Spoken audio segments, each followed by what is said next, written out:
So Chase, first question to you comes from Woody Kane. Woody, go ahead. Hey, Chase, nice hat. Loving that, man.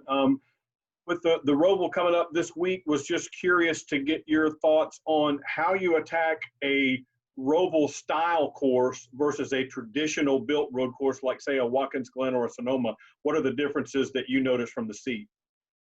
Yeah, I think Jordan touched on it. I think what makes the Roval really unique is it's just not – it's kind of like trying to fit a whole bunch of stuff in a very small area, I feel like. So the place just does not flow very good. That thing probably wasn't meant to be a road course, I would say, when they built it. So it's just unique, and there's just a lot of places around the racetrack that are really tight, not a lot of flow. I feel like most road courses around the country that I've been to at least have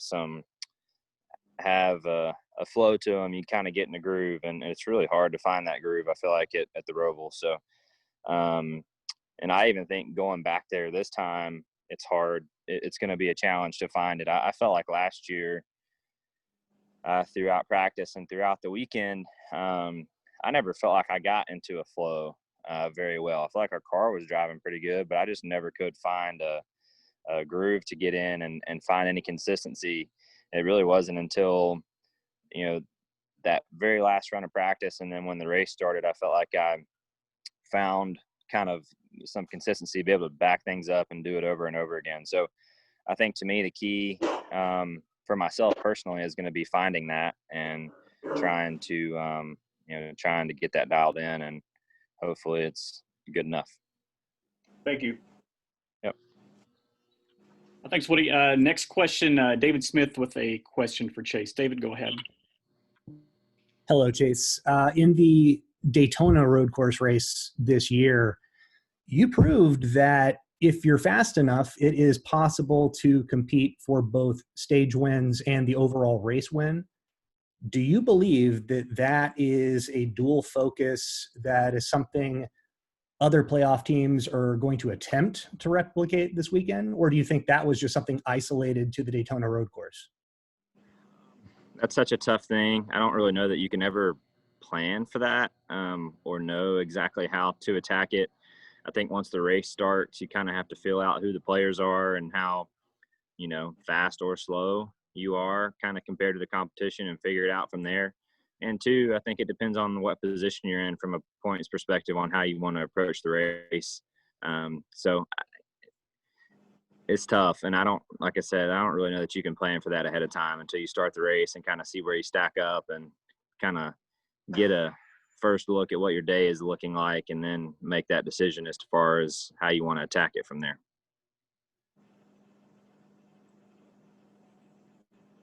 Okay, thanks, David. John Orovitz has a question, a couple of questions. I'll pose the first one to Chase. Schedules permitting, Chase, would you welcome the chance to join Corvette Racing for an endurance event? Yeah, I think it'd be a blast. I've always enjoyed watching the 24-hour race. I know that's one of their bigger events every year, and it kind of kicks off the racing season. So that's always an exciting one. So I think it'd be fun to give it a shot sometime down the road. If the opportunity ever presented itself, I think I would enjoy the challenge for sure. And then we switch over to Jordan for a question. Jordan, John asks if you can elaborate on how the simulator has benefited the development of the C8.R in a year where on-track testing and track time is more limited than usual for obvious reasons. Yeah, it's been huge. I think, I was kind of in the simulator through the development process of it through the C7R, and then I'm pretty sure the C8R was pretty much, a lot of it was designed through simulation before the car ever hit the track. So having all that data and development from it was pretty incredible. And my first impressions of the C8R came last year on the simulator leading into Daytona. We did some diff changes in the simulator, and then I gave my feedback. And then a month later when we were at the track, we did those same exact changes. And obviously I'd forgotten what my feedback was, the month prior, but my feedback was identical. So the correlation between the two are extremely accurate, which is really nice, now that we're in the meat of this season where you aren't getting that testing time that we're used to getting and going to these tracks that we're not used to, being at, like the Roval and some of these other races that have popped up under our schedule where we can't test. So it's been important, from the engineering side, but also from the driver's side, just to get that feel and understanding what it's going to take to be competitive at these tracks. Okay, thanks, Jordan. Thanks, John. Bob Pockris, question to each. Jordan, we'll keep it on you. Bob, go ahead. Yeah, Jordan, with NASCAR increasing the number of road courses on the Cup schedule to 6, does that lend itself any more to an opportunity for a guy like you to pitch, running all 6? I mean, I'd like to say yes, but I think it's going to be the same story as, whether there's one road course or 10 road courses. I think it's going to be difficult to get in a car, especially a competitive one. But yeah, I'm going to keep trying. I think, I've tried the last 5 or 6 years to get in, Xfinity race at Road America or Ohio. Now they're doing Daytona and COTA and Road America. They're all great tracks that obviously we have a lot of history at. So I'd love to get the opportunity, but, it's going to take a good opportunity to get that chance. All right, thanks, thanks, Jordan. And then we'll switch it over to Chase for another follow-up question from Bob. Go ahead, Bob. Yeah, Chase, I was wondering if you can take me through last night and just first you're getting penalized, your thoughts, then the fact that NASCAR rescinded it, and then the difference of 17 points going into this weekend for you after NASCAR rescinds that penalty is, I assume, is huge. If you can address that as well. Thank you. Yeah, for sure. I mean, obviously that's a huge deal for us. And I credit Jay and NASCAR and those guys for taking another look at it. I mean, I think the tough thing for me in that situation is you're kind of put in a position to where you either cause a wreck or don't cause a wreck. And that's a tough spot to be in. I feel like we wrecked enough throughout the day. I'm not sure that I felt like we needed to wreck once more because that's what was going to happen, had I not driven where I did. So, I appreciate them kind of looking at it from that point of view and understanding that. It's so tough because everybody's put in such a tough situation racing in the guidelines we have. And we already crashed enough as it is, like I said, but I think it's, they're in a tough spot. I mean, that's a tough call to make on either side. But like I said, I think just from my position, it was a big deal, obviously, to go from finishing 5th or 6th to last car on the lead lap. I mean, that's massive when you're talking these 3 race rounds and where we are in the point situation. So to your point, yeah, very big deal. And I do feel like they got it right. I mean, obviously it was me, but at the same time, I'm biased, but I do think that when you're put in a position where you have to decide whether or not to cause a wreck, that's a tough one to be in. Thank you. Thanks, Chase, and thanks, Bob. Ashley McCubbin has a couple questions for Chase in relation to this weekend. Ashley, go ahead. When it comes to the Roval, what do you feel is the biggest challenge?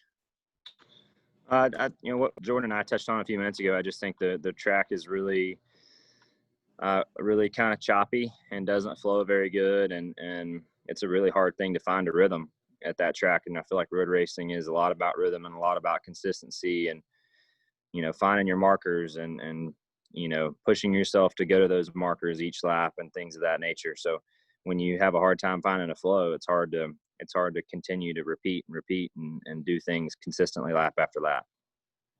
And then last year you won, but in a bit of a dramatic fashion with getting into tire barrier there. Talk about what was going through your mind at that point and then that whole fight back through. Yeah, I mean, just a crazy event for sure. A lot of good fortune, obviously big mistake on my end and got fortunate that our car was not tore up very bad somehow. And was able to fight back up through there, had just enough time to kind of get back to the front and have a shot at it. So, first off, I had a really fast car, and then Secondly, I made a really big mistake. And then third, our car wasn't tore up as bad as I thought it should have been.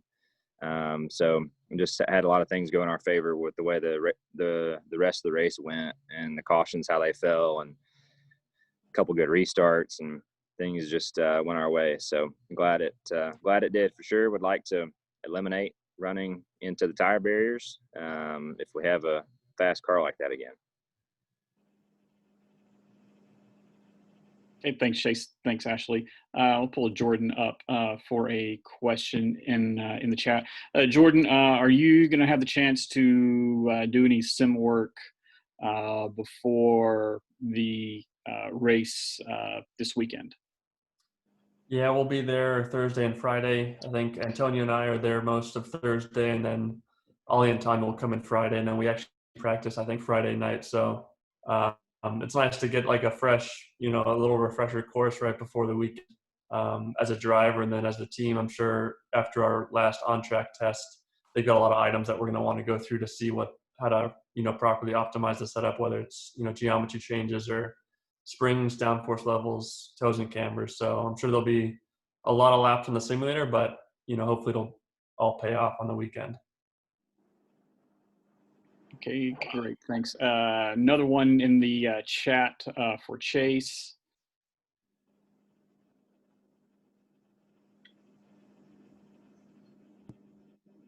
There we go. Chase, question is, in your car around the Roval, do you find yourself having to baby the brakes a little bit to make it last through the oval, through the Roval race? Or do they fade or degrade as the race proceeds, and how do you manage that? I feel like the race last year, I don't remember us having a ton of brake fade. A little bit. I feel like the worst spot was probably into that backstretch chicane. That was probably about as hard as we would brake in a straight line. The rest of the track is kind of just awkward. Like the turn 4 area coming into that little chicane on the front stretch is kind of curved, so it's hard to use max brake pressure through that section. The rest of the track is just really kind of slow, to be honest. So that backstretch deal was the worst spot I remember, but best I recall, I don't remember having a bunch of brake fade issues last year, so hopefully not. Okay, great, thanks. Jordan, will pop you back up. Chase had just mentioned that the two of you were talking a little bit about about what to expect this weekend. What was the interaction like between you two, before today, but then also going back to after the Daytona race? I don't know if we've talked much, between the events, but I think we did talk a little bit about the Roval when I was there at the simulator working for Daytona, just because, their focus was all on Daytona that weekend. So it was good. I'm sure, Chase had a big part in developing, the Roval stuff on the simulator, which was a big help to us, just, getting the track grip level correct so that when we go there, everything's kind of in tune and on pace for what it's going to be in real life. So I'm sure, as the weekend, unfolds for us, I'm sure we'll have some questions that maybe we can bounce off those guys and vice versa. Okay, thanks. Switch it back over again to Chase. Mark Garrow from PRN has a couple of questions. So go ahead, Mark. All right, thank you. Thanks, Chase. Chase, now that you got the points back, you're plus 44 going into this race. How do you view what you want to do? I know you want to win the race, but plus 44, does that give you a cushion to be aggressive or go for it more?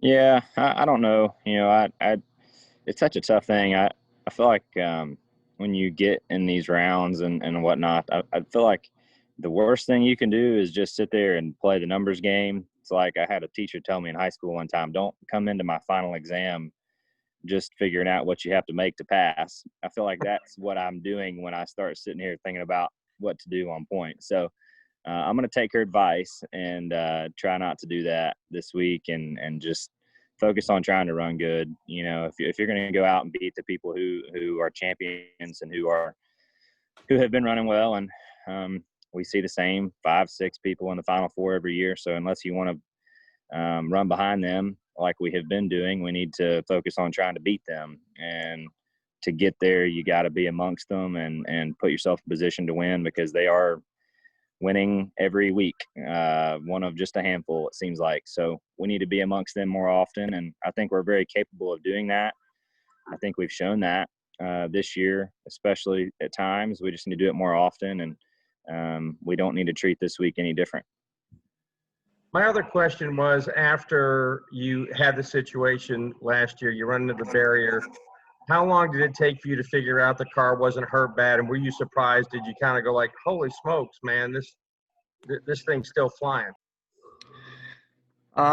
Yeah, I mean, it was I don't know, 8-10 laps, I guess, after we went back green. It was okay. It wasn't, it definitely hurt it, but it was still very good. And so just very fortunate there. I mean, I felt like, a mistake of that magnitude, you deserve to not only destroy your car, but probably not keep going at the same time. So I'm not sure what I did that week to earn that gift, but I certainly appreciated it. Thank you. All right, thanks, Mark. Ashley McCubbin has a follow-up question for Chase. Ashley, go ahead. Just wanted to give your thoughts. We have, let's say this weekend goes accordingly. What track in the next round are you most looking forward to getting to?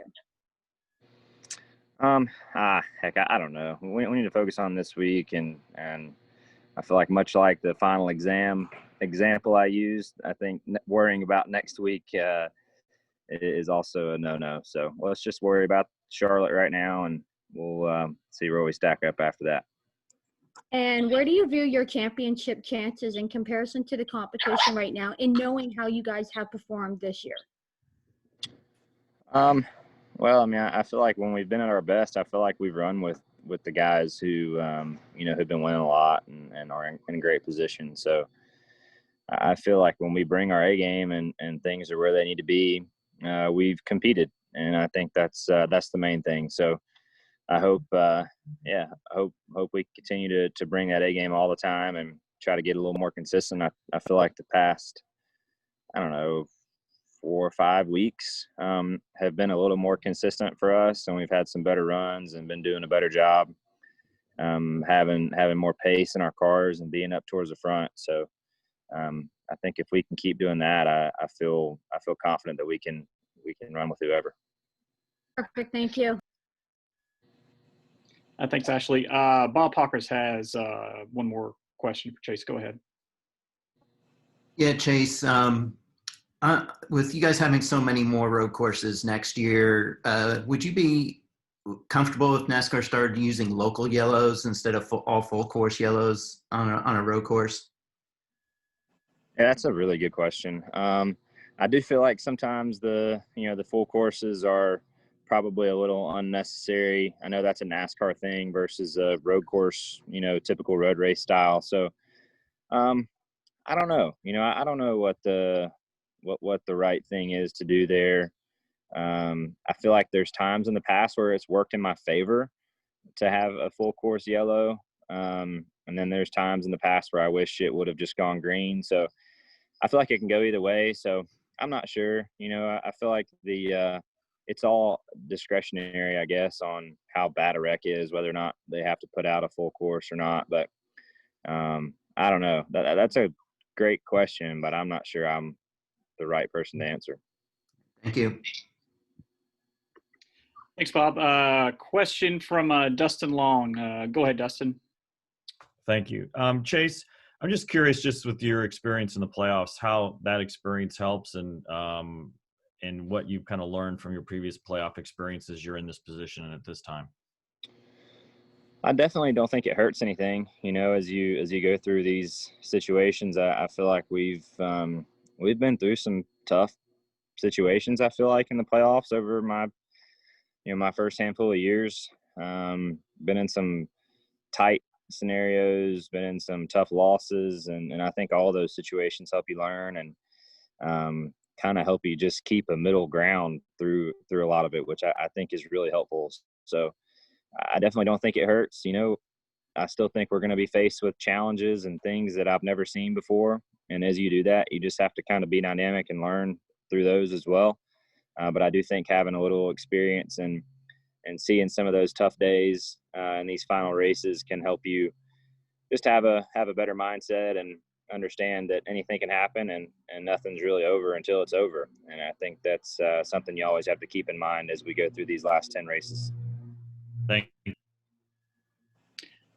Thanks, Dustin. We'll pop it back up to Jordan. Question from Mark Garrow. Go ahead, Mark. Jordan, I was curious. You talked a moment ago about wanting to find maybe a NASCAR opportunity. Once upon a time, road racing specialists could find, halfway decent rides on the Cup Series. Do you feel like you need to find a competitive ride on the Xfinity Series, make something positive happen there to maybe get a Cup opportunity with, again, so many road courses as we've talked about coming onto the Cup schedule? Yeah, I do think it would be important to get in the right car and the right opportunity. I've spoken a lot with Jeff Gordon about it. I've had a couple opportunities to do some of the road courses in the past, but he's veered me away from it just from the equipment point of view, just explaining how important it is, and it might not be worth just jumping and be in the race, but you want to be competitive and at the front to at least show well to have a second chance at it. So yeah, I'm definitely here. I've had a long relationship with Childress. We use their engines in all my prototype career pretty much, and we've won a couple championships together and a lot of Rolex 24s. So they've definitely been at the top of my list for Xfinity. I think Cup's a different animal completely. The guys there are definitely all switched on. They might not be like road course guys, but whenever they come over and do the Rolex 24, they're definitely competitive in anything they jump in. So for sure, for Cup, you're definitely going to want to be in the right equipment to be anywhere near the front, no matter how good you are. How confident are you could do it? I'd like to think I'd do well, but at the same time, I've never driven, a stock car like that. The closest thing I drove was a V8 supercar. But I love that style of racing. In sports cars now we're having, so much development with, traction control and, such, higher levels of downforce, and the tires, the Michelin tires we use now are so impressive.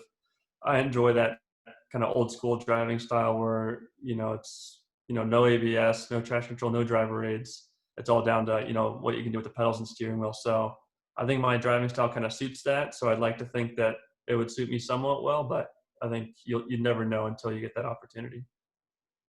Thank you.